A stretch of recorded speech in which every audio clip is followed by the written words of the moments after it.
দেখি বিষ্ণু ইসা ইসলামের জীবনে বিপদ আপদ ছিল কিনা, উনি বিপদ আসলে কিভাবে ডিল করতেন, বিপদ আসলে কোন দোয়া পড়তে হয়, কিভাবে ফরিয়াদের হাত উত্তোলন করতে হয়, কিভাবে রবের দরবারে নতজানু হয়ে ফরিয়াদ করতে হয়, এটা জানার দরকার আছে না নাই? আসুন আমরা বিষ্ণুনবীর জীবনী থেকে দেখি বিপদ আসলে উনি কি করতেন। বিপদ আসলেই প্রথমে বিষ্ণুনবী ইসা ইসলাম একটা দোয়া পড়তেন। কি পড়তেন? তিনি পড়তেন ইন্না লিল্লাহি ওয়া ইন্না ইলাইহি রাজিউন। নিশ্চয় আমরা আল্লাহর জন্য, নিশ্চয় আমরা কার দিকে ফিরবো ভাই? আবার কার দিকে ফিরবো? আওয়াজ করে বলুন তো, আমরা এসেছি কার কাছ থেকে, আবারও ফিরে যাব কার কাছে? এজন্য বিষ্ণুই পড়ছেন ইন্না লিল্লাহি ওয়া ইন্না ইলাইহি রাজিউন। নিশ্চয় আল্লাহর জন্য, ওই আল্লাহর দিকেই আমরা ফিরে যাব। তারপরে বিশ্বনবী পড়তেন আল্লাহুম্মা আজুরনি ফি মুসিবাতি ওয়াখলুফ লি খায়রাম মিনহা। একসাথে প্রথমে পড়তেন ইন্না লিল্লাহি ওয়া ইন্না ইলাইহি রাজিউন, তারপর পরই পড়তেন আল্লাহুম্মা আজুরনি ফি মুসিবাতি ওয়াখলুফ লি খায়রাম মিনহা। মানে আল্লাহ, এই যে আমি বিপদে ধৈর্য ধারণ করলাম, এটার সব তুমি আমারে দাও, আর যেটা হারালাম এর চেয়ে ভালো কিছু দিয়ে মেকআপ করে দিও, ভালো কিছু দিয়ে বদল করে দিও। সুবহানাল্লাহ পড়েন। তাহলে বিপদ আসলে আমরা কি পড়ব? কথা বলেন। এই যে আমি শুয়েছিলাম, নাশিদ গাচ্ছিল ওরা, এদেশে পরস্পরে দেখা হলে দেয় সালাম, এদেশে আমজনতার হৃদয় জুড়ে পাকালাম, এদেশে বিপদ এলে সর্বজনে সর্বক্ষণে দোয়া পড়ে ইন্না লিল্লাহ। কি পড়ে? সুবহানাল্লাহ সুবহানাল্লাহ সুবহানাল্লাহ সুবহানাল্লাহ। এদেশে আজান শুনে সূর্য ওঠে শহর গ্রামে, এদেশে আজান শুনে সূর্য ডুবে সন্ধ্যা নামে, এদেশে সকল কাজে সবাই বলে বিসমিল্লাহ, এদেশে ভালো কিছু দেখে শুনে হাসি মুখে সবাই বলে মাশা আল্লাহ। সুবহানাল্লাহ পড়ে। তাহলে বিপদ এলে আমরা কি পড়ি? কথা বুঝলে সবাই উত্তর দিতে হবে, বিপদ এলে কি পড়ি? তাহলে বিপদ এলেই আমরা এখন থেকে ইন্না লিল্লাহ পড়বো, নাকি হাই হুতাশ করবেন? একদল আছে হাই হুতাশ করে, হায় আল্লাহ রে মোর কি হইল রে, মই কি হরমু রে, মই কমবে জামু রে, আছে না নাই? এরকম বিলাপ করতে নিষেধ করেছেন বিশ্বনবী। কি করব, কই যাব, কি হবে, হায় হায়, এরকম হাহুতাশ আছে না নাই? বিশ্বাসীরা হাহুতাশ করে না, তারা ইন্না লিল্লাহ পড়ে। কি পড়ে মনে থাকবে? আমরা পড়বো ইন্না লিল্লাহি ওয়া ইন্না ইলাইহি রাজিউন। নিশ্চয়ই আমরা আল্লাহর জন্য, আমরা আল্লাহর দিকেই ফিরে যাব। এরপর পড়বো আল্লাহুম্মা আজুরনি ফি মুসিবাতি ওয়াখলুফ লি খায়রাম মিনহা। আল্লাহ, আমি যে বিপদে ধৈর্য ধারণ করলাম এটার সওয়াব দিও, আর যা হারালাম তার চেয়ে ভালো কিছু দিয়ে বদল করে দিও। সুবহানাল্লাহ পড়েন। বিশ্বনবীর হাদিস শুনলেন উম্মে সালামা রাদিয়াল্লাহু তাআলা আনহা। ওনার স্বামী হলো আবু সালামা। মজার ঘটনা খেয়াল করে শুনেন আমার প্রিয় কলিজার টুকরা ভাইয়েরা। কানগুলো খরগোশের কানের মতো খাড়া করে আমার দিকে তাকান। সাইয়্যিদাতুনা উম্মে সালামা রাদিয়াল্লাহু তাআলা আনহা, ওনার স্বামীর নাম আবু সালামা। শ্রেষ্ঠ দম্পতি, শ্রেষ্ঠ ফ্যামিলি। প্রথমে হিজরত করেছিলেন হাবাসায়, পরে হিজরত করেছেন মদিনায়। উহুদ যুদ্ধের পরে ওনার স্বামী আবু সালামা ইন্তেকাল করলো, শহীদ হলো। সুবহানাল্লাহ পড়েন। যখন আবু সালামা ইন্তেকাল করলো, উম্মে সালামা রাদিয়াল্লাহু তাআলা আনহা কেঁদে কেঁদে হয়রান। আর নবীর শিখানো বাণী অনুযায়ী তিনি বারবার পড়ছিলেন ইন্না লিল্লাহ। কি পড়ছিলেন? মুই কই জামু, কি হরমু, এগুলো বলে নাই। কি বলছে? ইন্না লিল্লাহ। যেহেতু বিশ্বনবী বলেছেন কেউ যদি বিপদের প্রথম ধাক্কায় পড়ে ইন্না লিল্লাহি ওয়া ইন্না ইলাইহি রাজিউন, আল্লাহুম্মা আজুরনি ফি মুসিবাতি ওয়াখলুফ লি খায়রাম মিনহা, তাহলে এই বিপদে যে সে যা হারালো তার চেয়ে শ্রেষ্ঠ কিছু দিয়ে আল্লাহ তার বদল দিয়ে দিবে। এই হাদিস শুনে উম্মে সালামা রাদিয়াল্লাহু তাআলা আনহা ওনার প্রাণ প্রিয় স্বামী আবু সালামার ইন্তেকালের পরে চোখের পানি ছাড়ে আর পড়ে ইন্না লিল্লাহি ওয়া ইন্না ইলাইহি রাজিউন, আল্লাহুম্মা আজুরনি ফি মুসিবাতি ওয়াখলুফ লি খায়রাম মিনহা। বারবার এই দোয়া পড়ে চোখের পানি ছাড়ে, এই দোয়া পড়ে চোখের পানি ছাড়ে, আর মনে মনে বলে আবু সালামার মতো ভালো মানুষ মদিনাতে নাই, আবু সালামার চেয়েও ভালো মানুষ মদিনাতে নাই। তার চেয়ে ভালো মানুষ কি করে আল্লাহ তাআলা আমারে দিবে, তার চেয়ে ভালো মানুষ তো আমি মদিনাতে দেখি না। চোখের পানি দিয়ে বুক ভাসায় আর নবীর হাদিসের উপর আমল করে পড়ে ইন্না লিল্লাহি ওয়া ইন্না ইলাইহি রাজিউন, ইন্না লিল্লাহি ওয়া ইন্না ইলাইহি রাজিউন। পড়তে পড়তে চোখের পানি ছাড়ে আর চিন্তা করে বিশ্বনবী বললেন, এই দোয়া পড়লে যেটা হারালাম তার চেয়ে ভালো কিছু দিয়ে আল্লাহ পুরস্কার দেয়। আবু সালামের চেয়ে ভালো মানুষ মদিনার মধ্যে আর কে হতে পারে? কি আজীব তামাশা, কি অবাক করা ঘটনা। কিছুদিন পরে দেখা গেল সাইয়্যিদুল মুরসালিন রাহমাতাল লিল আলামিন স্বয়ং বিশ্ব নবী উম্মে সালামাকে বিয়ের প্রস্তাব পাঠিয়েছে। স্বয়ং বিশ্ব নবী উম্মে সালামা রাদিয়াল্লাহু তাআলা আনহাকে বিয়ের প্রস্তাব পাঠিয়েছেন। উনি রাজি হয়ে গেলেন, বিয়ে হয়ে গেল, উনি হয়ে গেলেন উম্মুল মুমিনিন, আমাদের মা, পুরো মুসলিম উম্মার মা। চিৎকার করে বলেন আল্লাহু আকবার। তাহলে আমার প্রাণ প্রিয় ভাইয়েরা, বিপদে পড়লে আমরা পড়বো ইন্না লিল্লাহি ওয়া ইন্না ইলাইহি রাজিউন, আল্লাহুম্মা আজুরনি ফি মুসিবাতি ওয়াখলুফ লি খায়রাম মিনহা। পড়বেন? পড়বেন না? যারা যারা বিপদ আসলে এই দোয়াটা পড়বেন এখন থেকে আওয়াজ করে ইনশাআল্লাহ বলেন। যা হারাইছেন তার চেয়ে শ্রেষ্ঠ জিনিস দিয়ে বদলা দিবে কে? বিশ্বাস হয়? একটু সন্দেহ লাগে মনে হয়, একটু সন্দেহ আছে? যাদের বিশ্বাস হবে তাদের কি আল্লাহ উত্তম বদলা দিবে, ঠিক কিনা বলেন? তাহলে বিপদে পড়লেই প্রথমে আমরা এটা পড়ব। দোয়াগুলো যদি এখন মুখস্থ না হয়, এই যে রেকর্ডিং হচ্ছে, পেয়ে যাবেন, কালকেই পেয়ে যাবেন। শুনে শুনে মুখস্থ করবেন। আমার মায়েরা, আমার বোনেরা, আপনাদের জন্য 3টি মাঠের অ্যারেঞ্জমেন্ট করা হয়েছে, আমি জানি। আপনারা এই দোয়াগুলো পড়বেন, আপনার স্বামীকে শেখাবেন, সন্তানকে শেখাবেন, আপনার পুরো পরিবারটাকে জান্নাতের টুকরো বানিয়ে দিবে কে? তাহলে বিপদ আসলে প্রথমে কি পড়তে হবে এটা জেনে গেলাম। এরপরে বিপদ আসলে নিজেকে কি করে আল্লাহর কাছে সঁপে দিতে হয় এটাও জানার দরকার আছে না নাই? বিপদে প্রথমে ইন্নালিল্লাহ পড়লাম, ধৈর্য ধারণ করলাম, বিপদ থেকে উদ্ধারের সর্বোচ্চ চেষ্টা করলাম।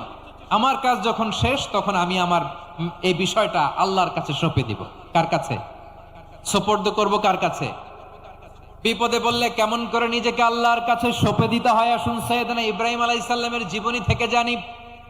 আল্লাহর খলিল ইব্রাহিম আলাইহিস সালাম আমাদের মতো সমাজ ব্যবস্থা পায় নাই। আমরা জন্মের পরে আমাদের কানের ভেতরে আজান দিয়েছে কে? একামত দিয়েছে কে? আমাদের বাপদাদারা আমাদের কানে আজান দিয়েছে কি? দেয় নাই।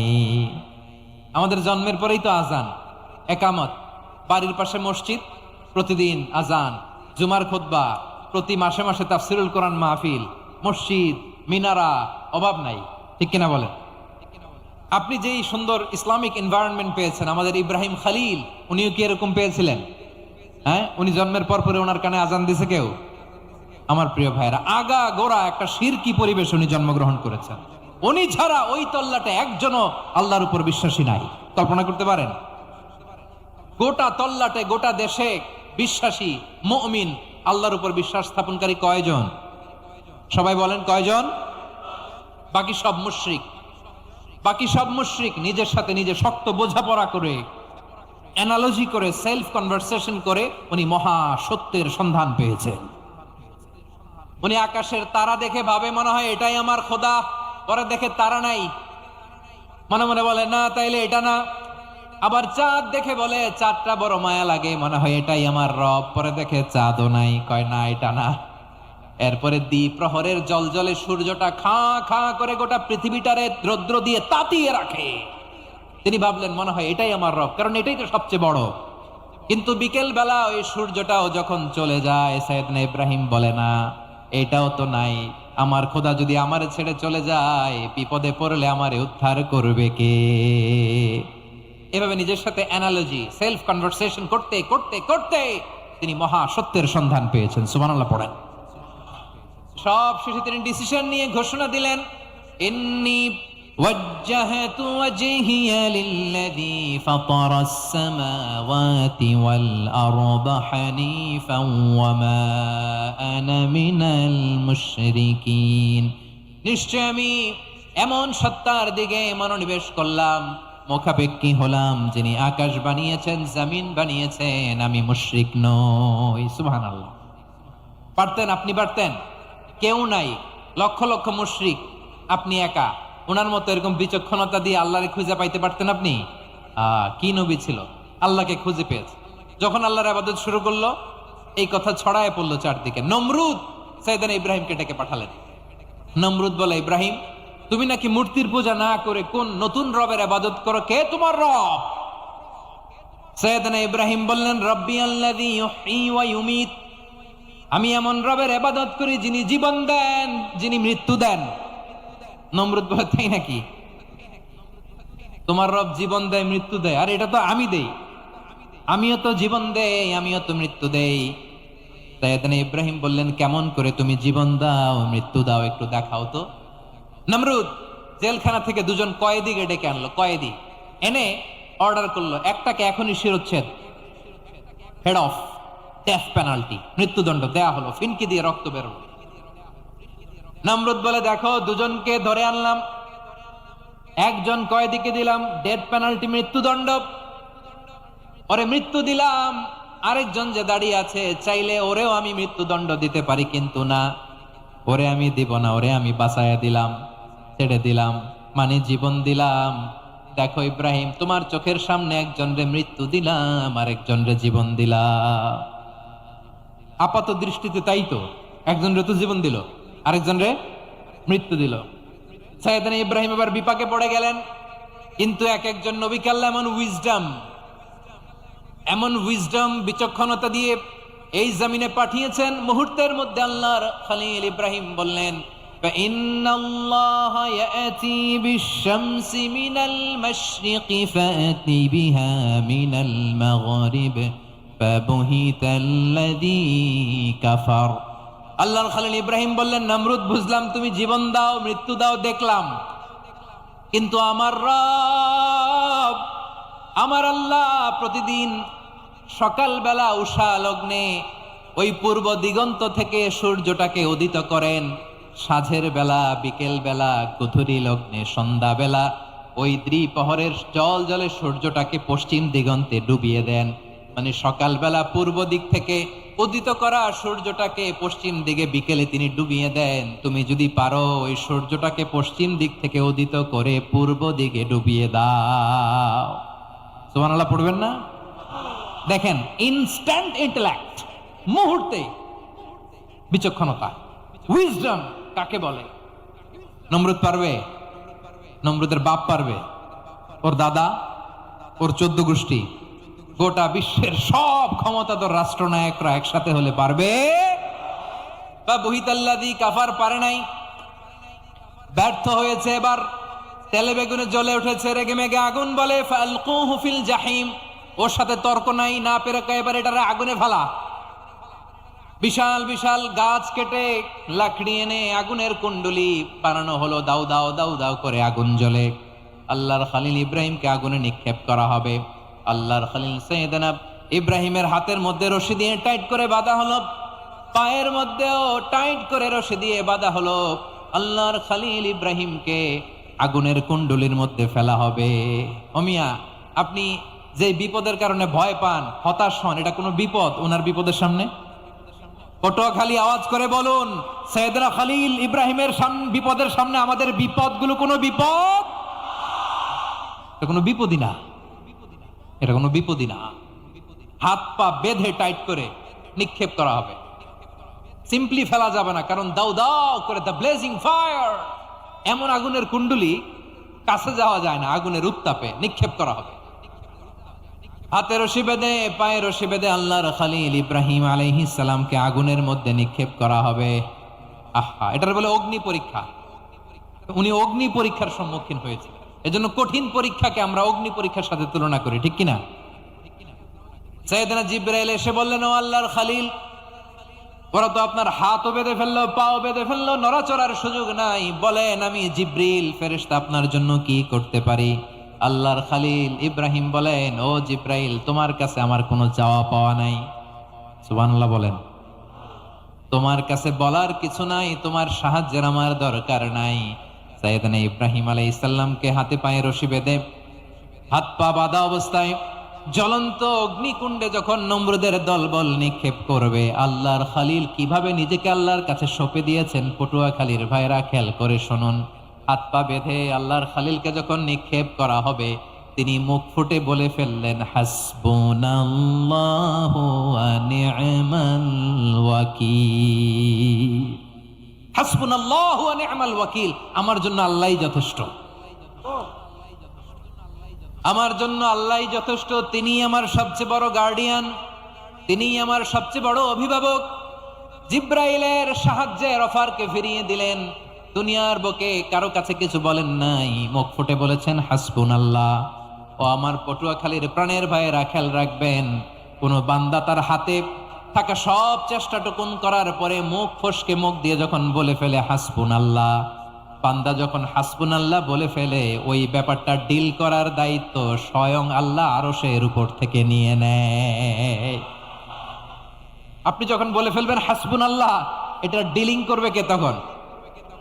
চিল্লায় বলেন না, তিনি কে? বান্দা তার সাধ্যের সবটুকু চেষ্টার পরে নতজানু হয়ে যখন বলবে হাসবুনাল্লাহ, আল্লাহ তুমি আমার জন্য যথেষ্ট, নি'মাল ওয়াকিল, তুমি আমার শ্রেষ্ঠ অভিভাবক, তখন তার কি দরকার না দরকার এটা ডিল করে স্বয়ং আল্লাহ। নিক্ষেপ করা হলো সাইয়েদনা ইব্রাহিমকে অগ্নিকুণ্ডলিতে। হাজার হাজার মানুষের দৃশ্য দেখার জন্য জড়ো হয়েছে এরকম বিশাল ময়দানে।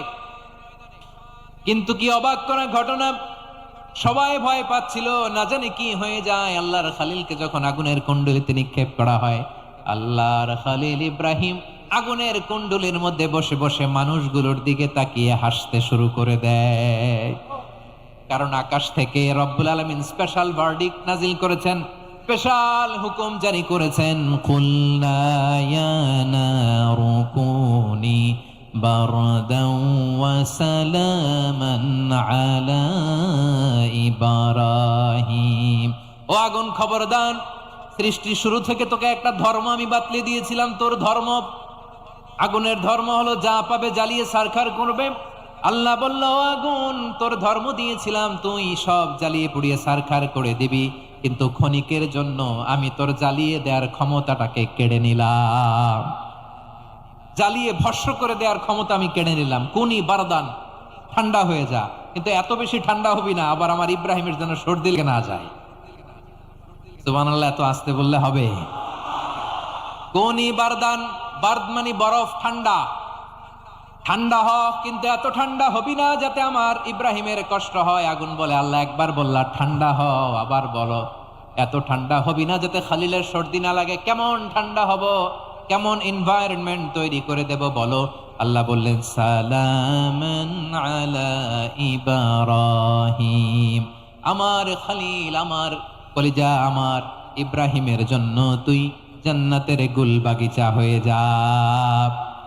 ও ভাই, নবী মুসার মতো ঈমান হলে রাস্তা হবে সাগর জলে, নবী ইউসুফের মতন ঈমান হলে একে একে দরজা খোলে, নবী ইব্রাহিমের মতন ঈমান যদি আজও থাকে বিদ্যমান, অগ্নিকুণ্ডে দেখতে পাবে খুবসুরত এক ফুল বাগান। কুলনা ইয়া নারু কুনি বারদান ওয়া সালামান আলা ইব্রাহিম। বান্দা যখন মুখ দিয়ে বলে হাসবুনাল্লাহ, আমার আল্লাহ আমার জন্য যথেষ্ট, এই বলে যখন নিজেকে সঁপে দেয়, তার কি লাগবে ওই দায়িত্ব স্বয়ং নিয়ে নেয় কে? সবাই বলেন, স্বয়ং নিয়ে নেয় কে? তাহলে আমার প্রিয় ভাইরা, বিপদের শুরুতেই আমরা বলবো ইন্না লিল্লাহ। শুরুতে কি বলবো? এরপরে যেই বাক্যটা পড়ে নিজের পরিস্থিতিকে আল্লাহর দরবারে সঁপে দিব, সেটা হচ্ছে হাসবুনাল্লাহ। সেটা কি? বিষ্ণু বলেন, লা ইয়াজালু লিসানুকা রাতাবান মিন যিকরিল্লাহ, সব সময় আল্লাহর স্মরণ দিয়ে, জিকির দিয়ে জিহ্বাটারে সিক্ত রাখো। আর শয়তানু জাসিমুন আলা কলবি ইবনে আদম, শয়তান বনি আদমের কলবে খামচি মেরে বসে থাকে। ফাইদা যাকারাল্লাহ খানাসা, মানুষ যখন আল্লাহ স্মরণ করে, জিকির করে, শয়তান দৌড়ে পালায়। ওয়া ইদা গাফালা ওয়াসওয়াসা, যখনই বনি আদম গাফেল হয় তখনই শয়তান তার হৃদয়ে ওয়াসওয়াসা দেয়। এজন্য বিপদে পড়লে ইন্না লিল্লাহ, নিজের সবটুকুন করার পরে, নিজের রোল প্লে করার পরে নিজেকে আমরা কি বলে সঁপে দিব? সবাই বলেন, সবাই বলতে হবে, আরো জোরে বলেন, মনে থাকবে? বিপদে পড়লে প্রথমে ইন্না লিল্লাহ, এরপরে নিজেকে যখন সঁপে দিব তখন হাসবুনাল্লাহ। এরপরে কঠিন বিপদ যদি যখন বিশ্বনবী পড়তেন তখন কি করতেন? এমন বিপদ মাঝে মাঝে হয় না, দেয়ালে পিঠ থেকে যায়, চোখে মুখে অন্ধকার, কি করব দিশা খুঁজে পাই না, এরকম হয় কখনো? হ্যাঁ, আপনাদের হয়? হয় না? তো জান্নাতে আছেন আপনারা। হয় হয় এরকম হয়েছে না যে দেয়ালে পিঠ থেকে গেছে, চোখে মুখে অন্ধকার, ওই যাব, কি করব, বাঁচানোর কেউ না, এরকম হয়েছে কখনো আপনাদের? যদি হয় তাইলে এটার সলিউশন বলবো, না হইলে তো এগুলো বলে লাভ নাই। হয় হয় হয় বিশ্বনবী এরকম কঠিন বিপদে পড়েছেন জীবনের কিছু কিছু মুহূর্তে। ওই মুহূর্তে বিশ্বনবী স্পেশাল দুইটা দোয়া পড়তেন, এই দোয়াগুলো আপনাদেরকে জানিয়ে দেয়। বিশ্বনবী বলেন, কঠিনতম বিপদে যখন পড়বা, দেয়ালে পিঠ থেকে যায়, চোখে মুখে অন্ধকার, বাঁচার কোনো উপায় নাই, তখন পড়বা লা ইলাহা ইল্লা আনতা সুবহানাকা ইন্নী কুনতু মিনাজ জালিমিন। আল্লাহ, তুমি ছাড়া কোনো ইলাহ নাই, তুমি পবিত্র, নিশ্চয় আমি জালিমদের অন্তর্ভুক্ত। সুবহানাল্লাহ বলেন। এই দোয়া সাইয়েদনা ইউনূস আলাইহিস সালাম পড়েছিলেন যখন মাছের পেটে ছিলেন। কিসের পেটে? এবং অনেক মুফাসসিরিন ইকরাম বলেছেন, অনেক আহলুল ইলমরা বলেছেন, এটা হচ্ছে ইসমে আজম। ইসমে আজম এমন দোয়া যেটা দিয়ে দোয়া করলে আল্লাহ দোয়া কবুল করে, কিন্তু এটা কোনটা, এটা নিয়ে ইখতিলাফ আছে। কোন আহলুল ইলম বলেন এই লা ইলাহা ইল্লা আনতা সুবহানাকা ইন্নী কুনতু মিনাজ জালিমিন, এটা হচ্ছে ইসমে আজম। সাইয়েদনা ইউনূস আলাইহিস সালাম পড়েছেন, আপনারা পড়েননি? তুফান হইলে পড়েন না? আমাদের এলাকায় তো এটা খুব, এটার উপর ব্যাপক আমল আছে। পটুয়াখালীতে কি অবস্থা বলেন? পড়েন পড়েন পড়েন পড়েন। একটা গল্প শুনেছিলাম, পাক হানাদার বাহিনী যখন বাংলাদেশে অ্যাটাক করতো, ৭১ সালের ঘটনা বলতেছে, আমরা তো দেখি নাই, শুনছি আর কি। ৭১ যদি দেখতাম এতদিনে রাজাকার হয়ে যেতাম। আল্লাহ আমাদেরকে বাঁচাই দিছে, আল্লাহর মেহেরবানি, ঠিক কিনা বলেন? মন মতো হইলে মুক্তিযোদ্ধা, মন মতো না হইলে রাজাকার। কত কিছু দেখলাম এই শাহবাগের বুকে। আল্লাহ, ৭১ সালে দেখি নাই, আমরা শুনেছি পাক হানাদার বাহিনী জিজ্ঞেস করত মুসলিম না অমুসলিম চেক করার জন্য, বলতো কালেমা বল, কালেমা বাতাও। তো যারা কালেমা বলতে পারতো পাকিস্তানি বাহিনী নাকি ওদেরকে ছেড়ে দিত, শুনেছি। তো একজনকে, এক বাঙালিরে পেয়ে তার মাথার মধ্যে বন্দুকর নল ধরে বলতেছে কালেমা বল সালে, কালেমা বাতা, কালেমা বল। তো ভয়ের চোটে এই দোয়া পড়া শুরু করছে। ও পড়তেছে লা ইলাহা ইল্লা আনতা সুবহানাকা ইন্নী কুনতু মিনাজ জালিমিন। পাকিস্তানি বলে সালে ये तो मुसीबत का कलिमा है। বাঙালি কয় হাম তো ভি মুসিবত মে হ্যায়।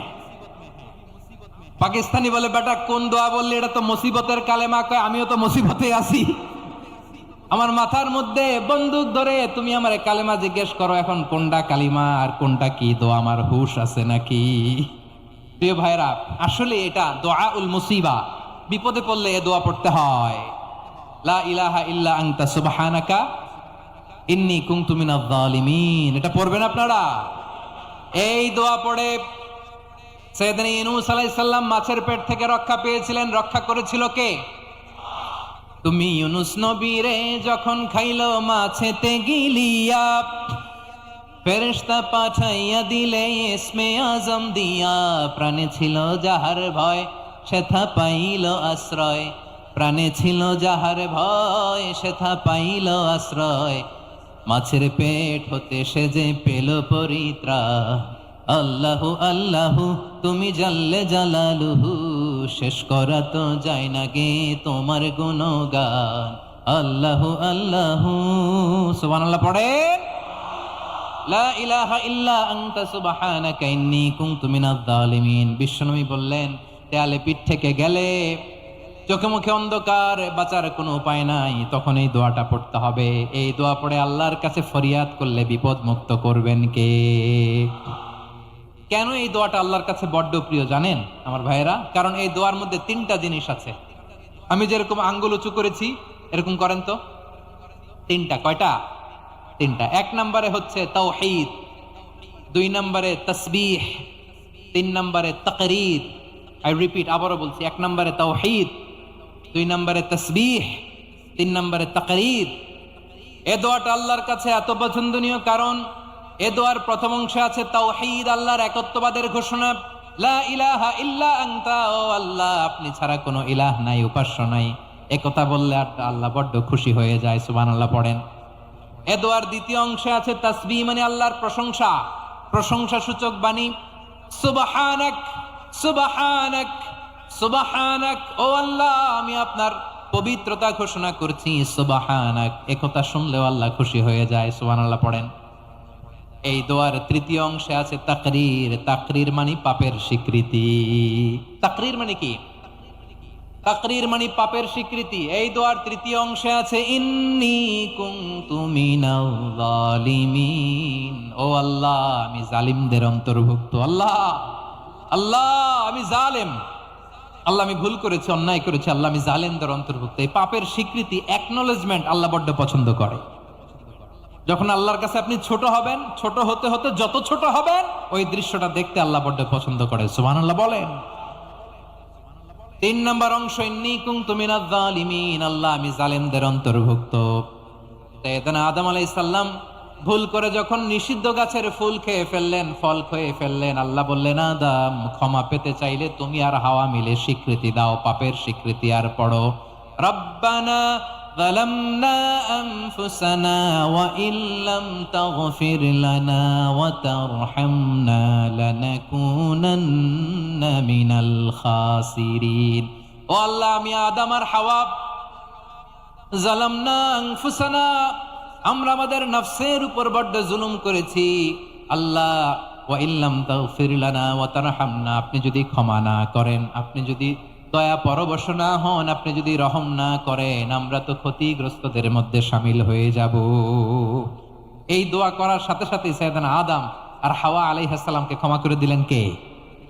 তাহলে এই দোয়ার 3 নম্বর অংশ তাকরীর, এটা আল্লাহ বড্ড পছন্দ করে। আমার কলিজার টুকরা ভাইয়েরা, গুনাহ করে শিকার যেতে হবে, এটা আল্লাহ ভালোবাসেন। সাইয়েদনা আবু বকর রাদিয়াল্লাহু তাআলা আনহু বিষ্ণু ইসলামকে বললেন, ইয়া রাসূলুল্লাহ আল্লিমনি দুআআন আদউ বিহি ফি সালাতি, নবী হে আপনি আমার এমন একটা স্পেশাল দোয়া শিখায় দেন যে দোয়াটা আমি নামাজে পড়ব। নবী বললেন, তাহলে তুমি পড়ো আল্লাহুম্মা ইন্নী যালামতু নাফসি যুলমান কাসীরান ওয়া লা ইয়াগফিরুয যুনুবা ইল্লা আনতা ফাগফিরলি মাগফিরাতাম মিন ইনদিকা ওয়ারহামনি ইন্নাকা আনতাল গফুরুর রহিম। সুবহানাল্লাহ। সালাম ফিরানোর আগে পড়েন, কথা কয় না, পড়েন পড়েন।